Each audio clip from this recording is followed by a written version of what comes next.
All right, ladies and gentlemen, welcome back to Nurse Cast. Today, as you can tell from the title, we are going to be going into a bit more detail about some of the components of the P. Diddy trial. So, first and foremost, I would like to disclose that the information that I will be providing more detail and more of a medical explanation for, it is uncomfortable. And I would like to acknowledge that domestic violence in any case and in any capacity, it's not something that I support. It is not something that I ever encourage, and that this is simply serving for explanation and educational purposes.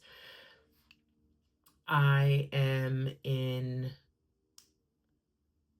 disgust, disbelief, and just pure repulsive nature when it comes to simply hearing all of the disgusting activities that Diddy did take part in.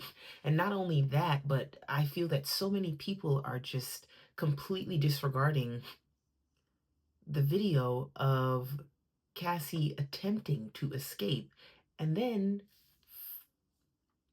being attacked, further hurt and beaten by Diddy. And so for people to then say that this is something that she wanted and that she chose to stay, because the comments that I've been seeing equally as repulsive. I'm saying all of that to say, to reiterate that the information that I am presenting today, again, is educational. We are going to try to disclose some of the psychological and medical components of the activity that took place behind closed doors. That all being said, in recent developments related to the federal investigation involving Sean Diddy Combs, court testimony from a male escort revealed allegations that have raised questions about potential reproductive and psychological misconduct, which is what I disclosed initially. According to the testimony of the escort, he was instructed to engage in unprotected sexual intercourse with Cassie and to ejaculate inside of her. Following that is when he stated, allegedly, that Diddy and Cassie would disappear into a room to do heaven knows what, and that is what we will get into. With that being said, at one point, the male escort stated that he lied about finishing. And so therefore, he simply told Diddy that he finished inside of her and did not. And so once they did their thing where they disappeared into another room, Diddy came back out and he asked for the male escort to confirm whether he did in fact finish inside of Cassie. I would like to further explain what this could potentially mean psychologically, like as far as disorders are concerned, and medically, like what Diddy was trying to achieve. And so what we have discovered here in this particular case is that Diddy is a glutton for control. He needs to be in control. People that are abusive typically do have a very invasively and disruptively controlling demeanor. They have to be in control. That is why they do harmful things to people that won't or can't fight back. It allows them that control. And so what I believe was taking place, we're going to actually get into the notes that I took because I was trying to present this information professionally. While specific actions were not disclosed, the implication of semen manipulation post-intercourse raises questions that intersect with reproductive health and forensic science. In clinical settings, semen collection following intercourse, known as postcoital semen retrieval, is sometimes used in fertility medicine, such as for intravaginal insemination or fertility diagnostics. However, outside of regulated medical environments, such acts could reflect deeply concerning behavior. What does that mean? It simply reiterates what I was initially discussing, which is that controlling need, that need to be in absolute control of everything, every component. P. Diddy has his actions, his alleged actions, has already exposed that he has a kinky nature. Everything set aside, I don't care what two consensual adults decide to do behind closed doors. If the two of you decide to be kinky and freaky and nasty, I don't care. None of that needs to be shared with me or the world.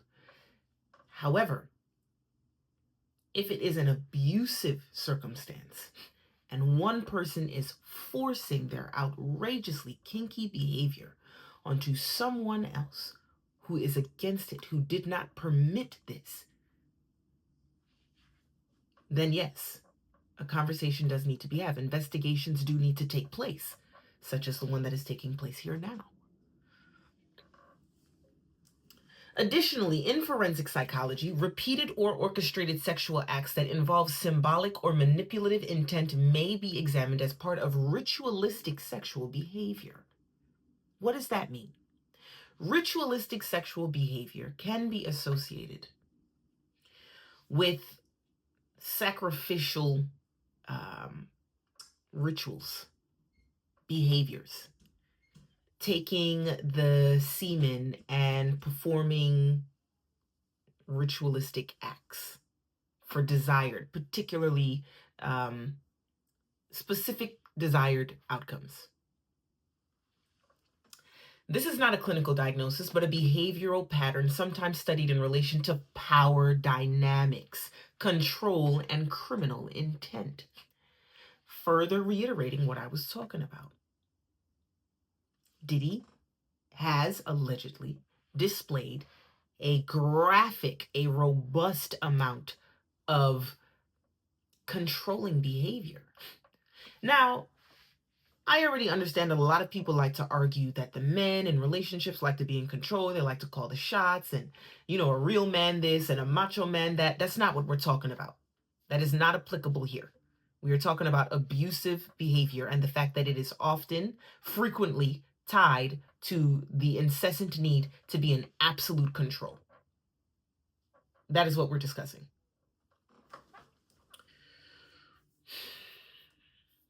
This is crazy. Regardless of the legal outcome, it is critical that we, as healthcare professionals, examine these narratives through a lens of consent, autonomy, and mental health. Allegations like these represent not only a violation of bodily integrity, but a broader misuse of reproductive processes for purposes outside of medical ethics. I believe that Diddy's incessant need for control, which I know that we keep revisiting, has forced him to push Cassie into a sex slave role. And so what he was attempting to do with the semen in any capacity, in any circumstance, could not have been good, whether it was ritualistic, whether it was a psychological need to, reinforce that he's in control. Whatever it may be, it is something that we have seen, especially on the video of him attacking Cassie for trying to leave, that it is not something that she permitted. I do believe that we need to discuss what it means to be in a DV relationship. The person that is being abused is afraid. Their still being there should not be synonymous with their decision to stay. I don't know why that's something that needs to be explained. And if their decision is to stay, then we still have to evaluate the psychological capacity of that individual and whether they are being taken advantage of or manipulated or being told that they deserve this because they don't have the capacity to believe outside of what they're being told by their abuser. This is a heavy topic, and my heart goes out to all DV victims, and I truly mean that. All of that being said, there is a side note that I would like to bring up. There are individuals that are being paid $25,000 a day. It's a movement. It's an operation. Millions of dollars have gone into this. Being told to wear shirts that say "Free Diddy." Now, folks, let's just get into that. If you have to invest millions of dollars into attempting to manipulate the public, that your absolutely outrageously crass alleged actions were not quite as outrageously crass,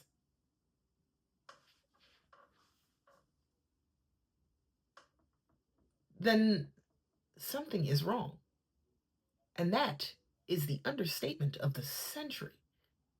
Look at all of this effort. This is a campaign, a $10 million campaign that has gone into trying to convince the world that he needs to be freed, simply because they know that the evidence is stacked against him. You are a strange man, P. Diddy. Foul. And I think that we need to acknowledge here. Oh, you know what? I truly do hope, because obviously we don't have results to the case yet, that we don't have the case, the trial is still going on. Depending on this outcome, I truly do hope that the lesson here is not that money can erase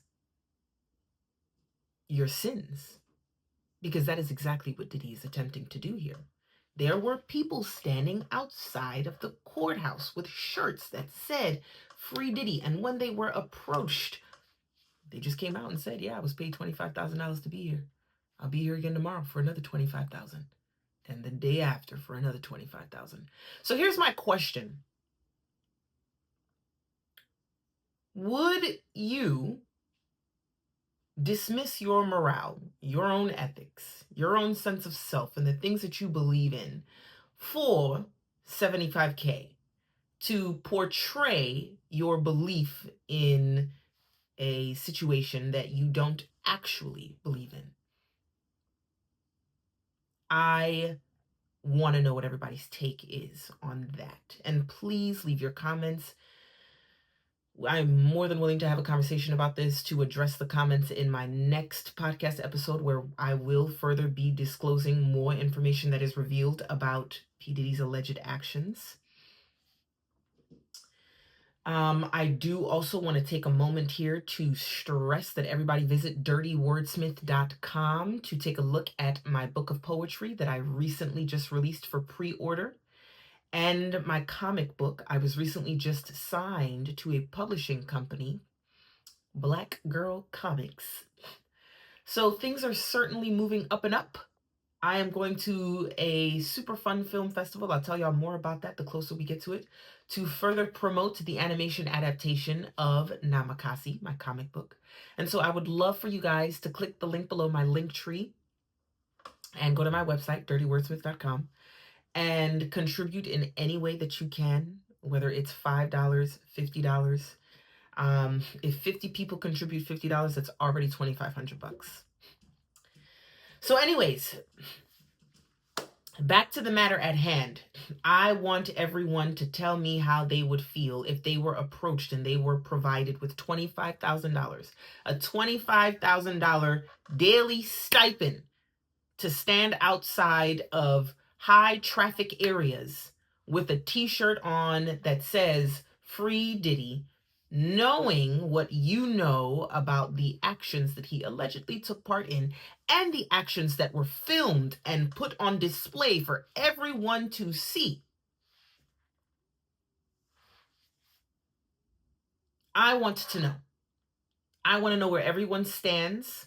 I want to know how everyone feels about the information that I have disclosed as far as the partial diagnoses that I have provided, especially because some of the things that we've discussed don't even hold a diagnosis. It just delves deeper into his actions. I'd like to hear how you guys feel. I'd like to hear other professionals put their feedback, their thoughts, their opinions, their analysis in the comment section. I want to hear from everybody. Thank you guys so much for listening. I will see you guys again shortly.